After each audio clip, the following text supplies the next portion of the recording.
This video will show you guys how to use the scales at the bottom of page 167 of the mechanical drawing textbook. You're going to have a decimal inch scale, a metric scale, and a fractional inch scale.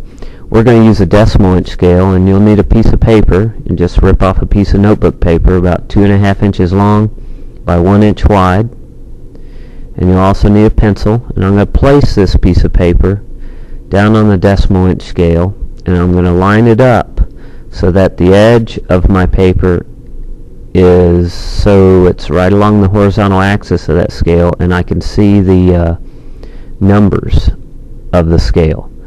Alright, and then I'm going to use my pencil. I'm going to mark where those numbers are. I'm going to put little tick marks.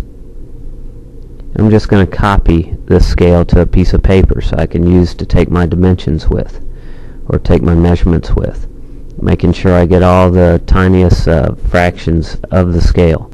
Then I'm going to put my numbers in it. I've got 1, 0, 1, 2, 3, and 4.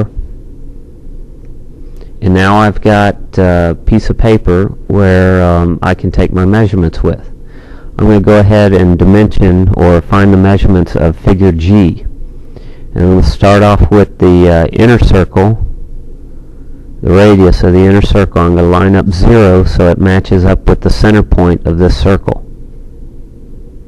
And then I'll notice that just by counting from right to left, I'll have a 1/2 inch for my radius. Go ahead, and if you have any question, just go ahead and round it to the nearest 1/10 of an inch. And my second circle, you notice, is 1 inch. So my radius of my second circle is 1 inch. And now I can do my outer circle. And notice that's going to be 1.5 inches.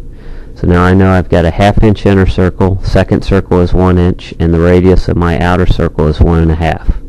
I can also use this same procedure to do the width of the side view, and notice it's about a 1/2 inch, and the other piece is about a 1/2 inch as well. So the total width of my side view is going to be 1 inch. Also, my height is the same as the diameter of the outer circle. Again, I use this same procedure to get dimensions for all the figures on this page.